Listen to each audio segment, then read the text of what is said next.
But just to go back again to that period in the mid-19th century, that this order grew somewhat, but it was very much the kind of the elite. And when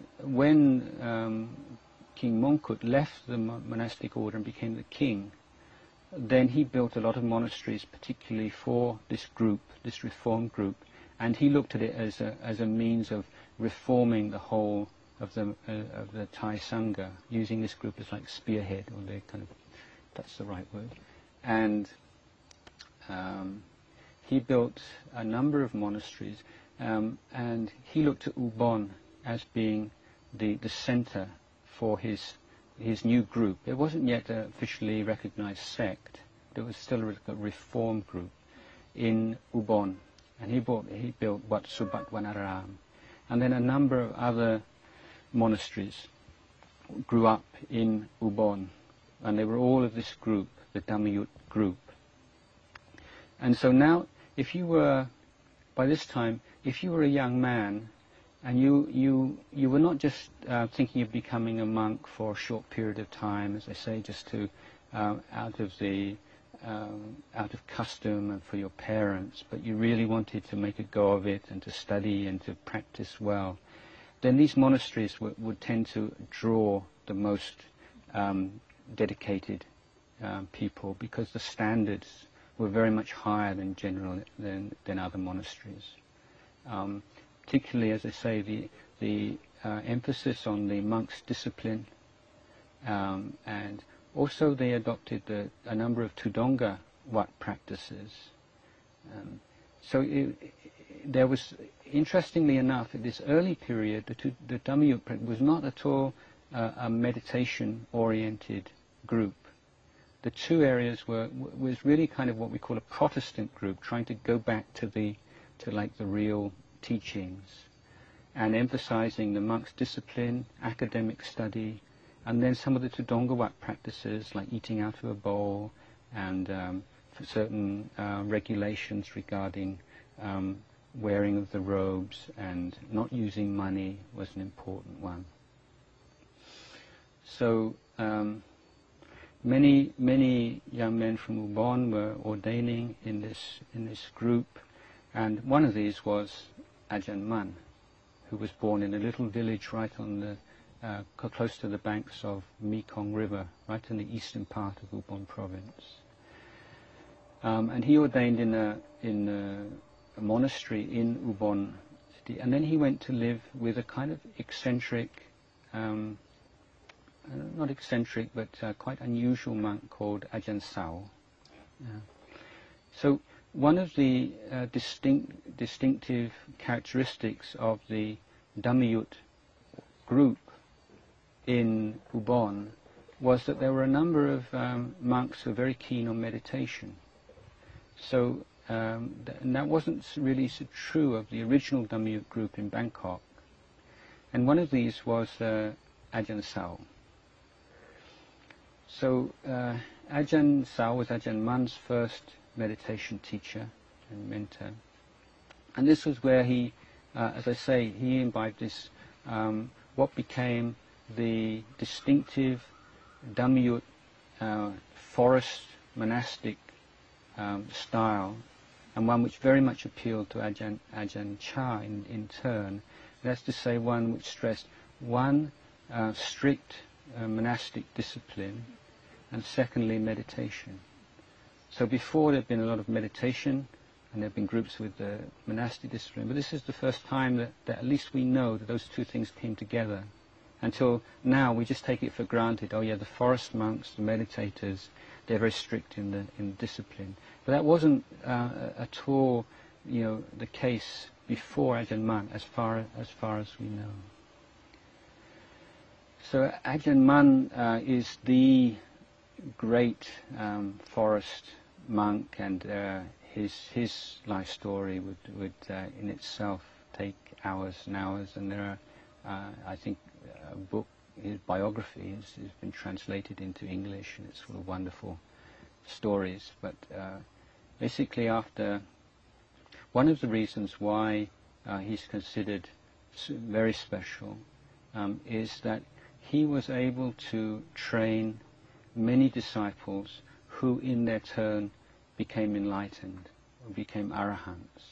It was very unusual for even great teachers to have even more than one or two enlightened disciples, even that. And yet he had, many.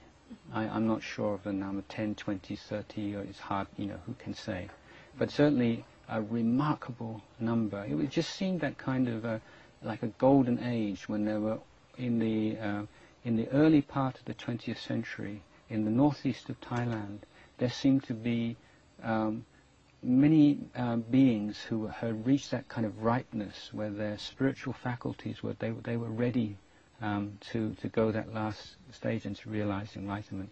And Archan Man had the ability to recognize these people and to inspire them, to bring them in, to teach them, and to give them what they needed to fulfill their own spiritual journeys. And then they in their turn became the great monastic teachers and leaders of the forest community in following generations. And so Archan Man had many inspiring qualities and his great psychic powers and so on and so forth. But one thing is that he, until he was in his 70s, he never spent 2 consecutive rains retreats, 2 consecutive years in one place. He moving all the time. And apart from his own practice, he always had this ideal of sharing the Dhamma and teaching lay people as well. And so after many years in the northeast of Thailand, mostly up in, although he also was from Ubon originally, he, as I told you, and many of his disciples were, spent a lot of time in the northern part of Isan, the northeast.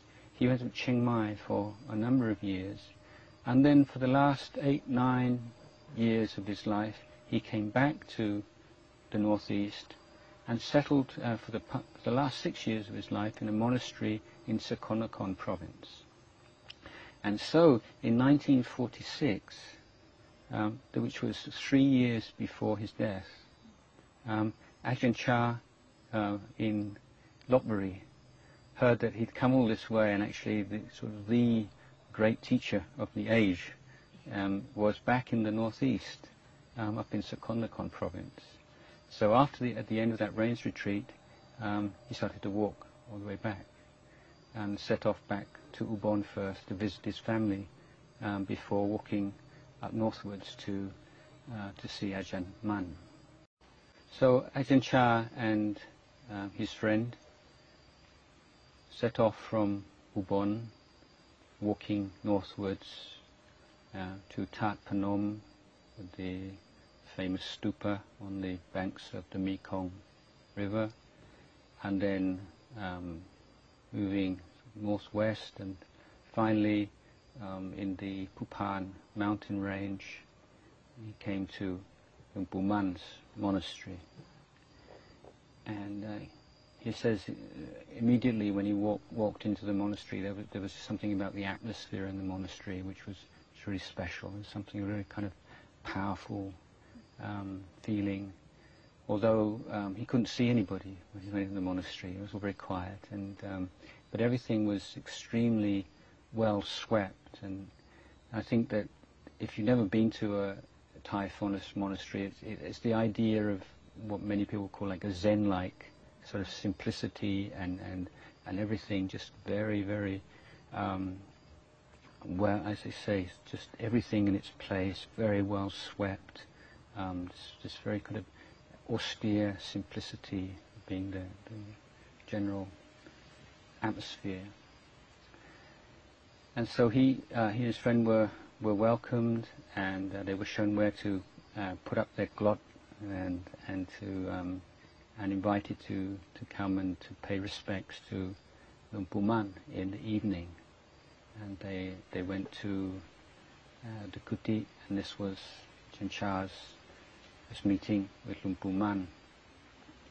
And he said that although they'd been walking all day and they were very tired, he just felt just so full of bliss listening to Archan Man that he just felt like he was floating in the air. He was just so inspiring. And he did take the opportunity to ask a question. And again, interesting, it was a question about the monk's discipline rather than about meditation. At least, as he tells us that his question was, he's studying these texts, the Prabhasika text and the Visuddhimagga text, and it's just so complicated, and there are so many clauses and exceptions, and he'd come to feel discouraged. I think it's not something that I can live by. It's so complicated, that you can't keep it all in your mind at the same time. So, what's the best way to practice with this? And Archan Man said that, Luang Pu Man said that there are two basic principles underlying the monk's discipline, and one is hiri and one is ottappa. Okay, and if you keep these two principles, then everything else will just come naturally. So hiri is, we can translate it as like intelligent shame, and ottappa means fear of the results of unwholesome actions. Maybe I'll just explain those a little bit. Shame doesn't have such a good name in the West these days, and but I think that let me see. Why I call it intelligent shame is it arises from reflecting on your duties, your responsibilities, what your ideals, your aspirations, to the extent that those become very clear to you.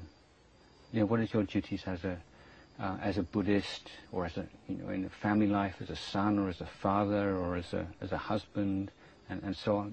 You have when you reflect on those, and you have very, very clearly defined standards for yourself, then if you contemplate acting or speaking in such a way that conflicts with those, then the feeling that arises from recognizing that conflict is what we call hiri, or intelligent shame. So it's a feeling that arises, but it arises because of a wise understanding of conventional realities, and of precepts and of responsibilities and aspirations, as I say. The other point of ottappa, fear, that's a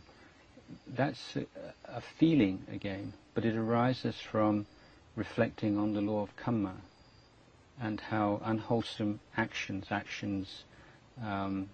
based on greed, hatred and delusion inevitably lead to pain and suffering for yourself and others. And so being able to stop and to recognize the consequences of one's actions and the suffering that will arise from acting and speaking in certain ways gives rise to this kind of fear. So if we say shame and fear, then people, do I want to be someone who feels ashamed and fearful all the time? It doesn't sound like something that you want to develop in yourself. But when you see that these are like emotional responses rising from wise reflection, then I think maybe a little bit clearer. So Ajahn Chah spent altogether 3 days with Archan Man only, but on the second night he had teachings on meditation, and particularly on the nature of the mind, which were extremely important, significant to him. And one of his teachings is that Archan Man stressed the importance of seeing the difference between the mind the sense of knowing, the awareness, and mental states, or we call arum.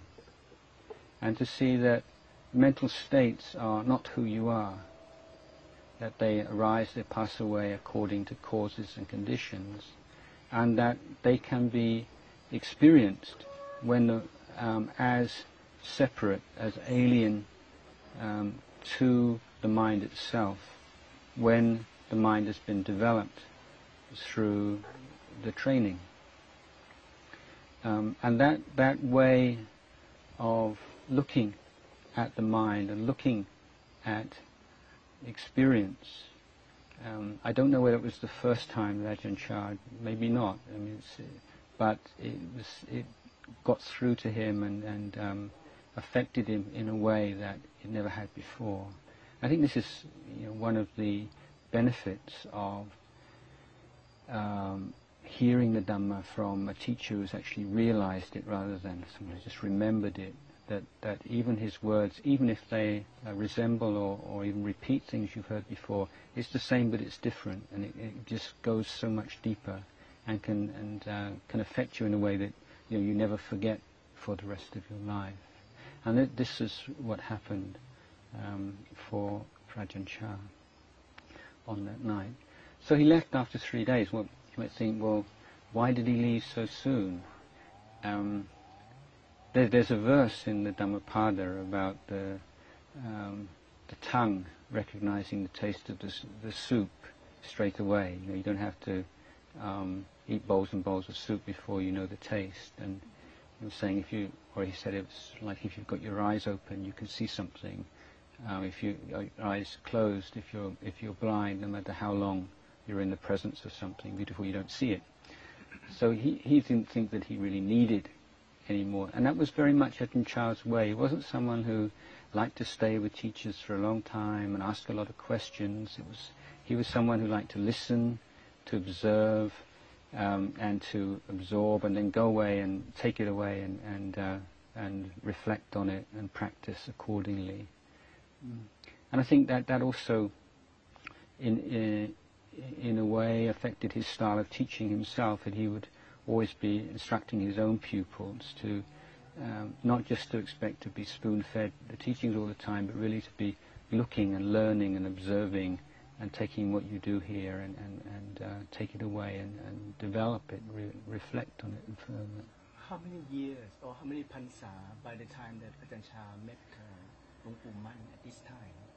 So that would have been after his eighth pansa, I think. Yeah.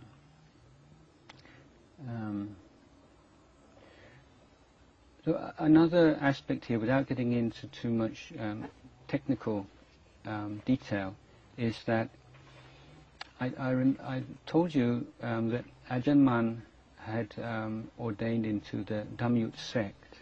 So that reform group established by King Mongkut had over the course of time become a sect. So the monastic order is two sects, the Mahanikaya sect and the Dhammayut sect. The Dhammayut sect being much smaller, only about 1/10 of the size of the Mahanikaya, but always have been a very powerful because of its background and its just generally elite nature. And Ajahn Chah had been ordained in the Mahanikaya sect. Now many of the monks who became Archan Man's disciples had, just like him, become monks in the village monasteries of northeast Thailand, which were almost all of them Mahanikaya monasteries. But many of them chose to reordain or to take Upasampada a second time and become Dhammayut monks, to change their sect, to really emphasize the fact that they left the village monastery behind and to fully express their devotion to Ajahn Man as their teacher. Also certain Sangha kamma or functions and ceremonies of Sangha could not be attended by the Mahanikaya monks, that the Dhammayut monks would not let the Mahanikaya monks attend these because they Originally it was on the point that they felt that their sila and their standard of vinaya wasn't sufficiently pure. Subsequently they said that it was because they were of a different sect, and so, well, maybe don't need to go into all of this, but the point being that Ajahn Chah visited Archan Man's monastery as a monk of another sect. And so there was a certain amount of pressure on him or encouragement for him to change sect and to become a Dhammayut monk. And so by that to sort of express his devotion to the Archan Man and to this new kind of forest monasticism. But he chose not to. And as I say, he left after 3 days, and he stayed loyal to his to the Mahanikai sect.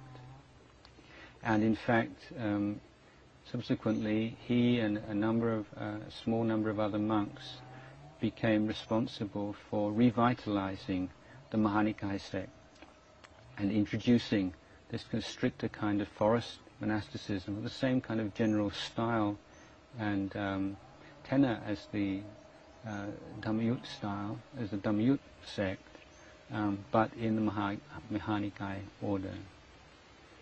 So this is maybe a little bit abstruse for most people, but if you have some contact, interest in Thai Buddhism as a whole, it's quite an important point historically.